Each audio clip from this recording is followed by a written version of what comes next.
Over 400 years ago, the adventurous Portuguese explorers who discovered and claimed Brazil for the crown of Portugal sailed into this picturesque harbor and called it Rio de Janeiro, or River of January, because they discovered it in the month of January, and they believed the beautiful inlet into which we now sail was the mouth of a river.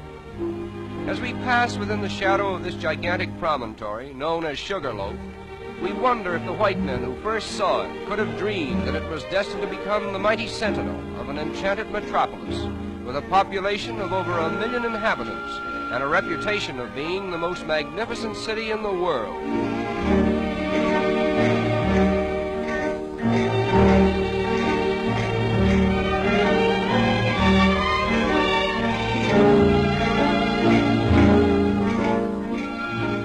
Passenger ships arriving at Rio today literally tie up at the foot of Main Street and immediately become a picturesque part of the skyline, as well as a convenient point of egress to the city itself. Rio de Janeiro is not a manufacturing city. Therefore, there is a preponderance of foreign goods on sale in all the smart shops. Nevertheless, foreign influence has not changed the strong allegiance which the Brazilians have for their native continent.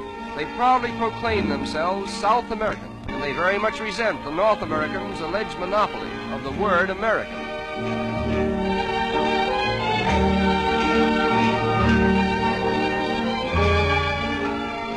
The period from 1902 to 1906 witnessed the wonderful transformation from the old to the new Rio, a comprehensive project so boldly conceived and brilliantly executed that there is hardly a landmark of the old city to be seen in the metropolis today.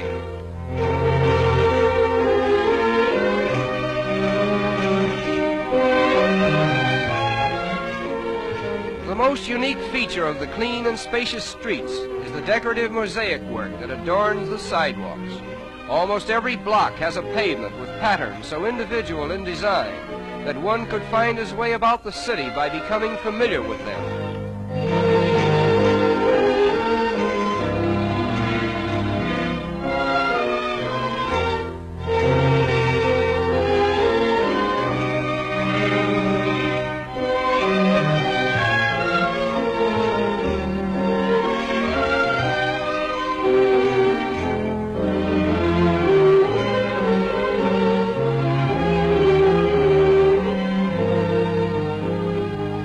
Rio is particularly noted for its numerous and colorful parks, which are scattered in picturesque profusion throughout the city.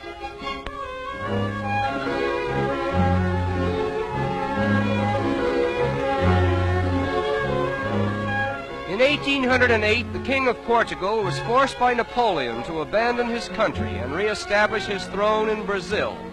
When he arrived in Rio, he brought with him, among other things, the first tiny sprouts of the famous royal palms, which he planted here. It was decreed that only members of the royal family might have the privilege of cultivating this particular species of tree. But time and nature have overruled the regal command, and the royal palms that were meant to be the exclusive property of Portuguese royalty are now the common heritage of all Brazil. The outstanding landmark of Rio is Sugarloaf Mountain, and from whatever angle one may view it, it forms a most impressive picture.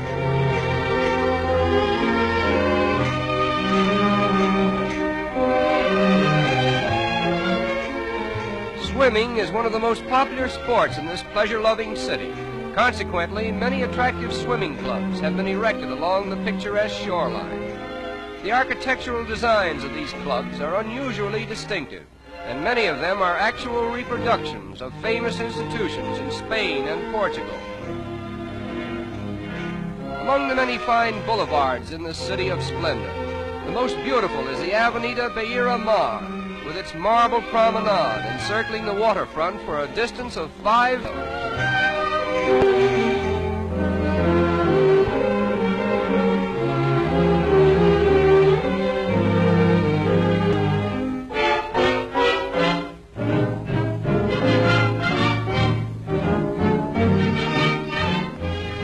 As in most countries of South America, the color of one's skin does not always determine one's social standing.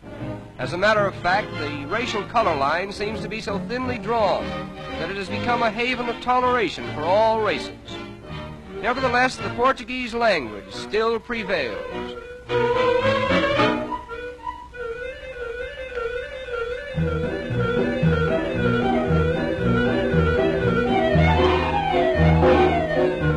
In the business districts of the city, there are a number of tiny shops where the more industrious young ladies of Rio earn their livelihood.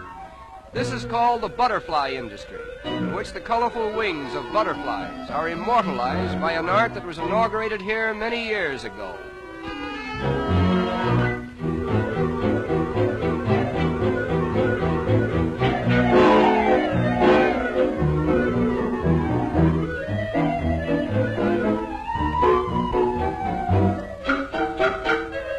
The design is first painted on glass, and the delicate butterfly wings, which have been carefully assorted for their best colors, are cleverly worked into the design and held in place by adhesive tape.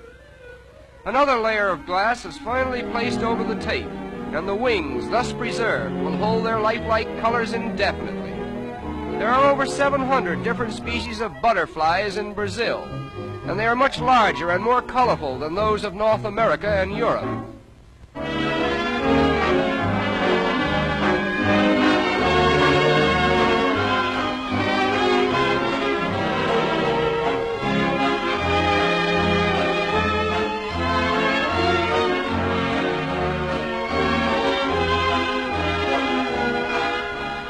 The completed articles consist of tea trays, vanity and jewel cases, bonbon dishes, and decorative pictures designed to glorify the city's landmarks. And needless to say, the predominating design is Sugarloaf, the center of attraction for all eyes that glory in the magnificence of Rio de Janeiro, the city of splendor.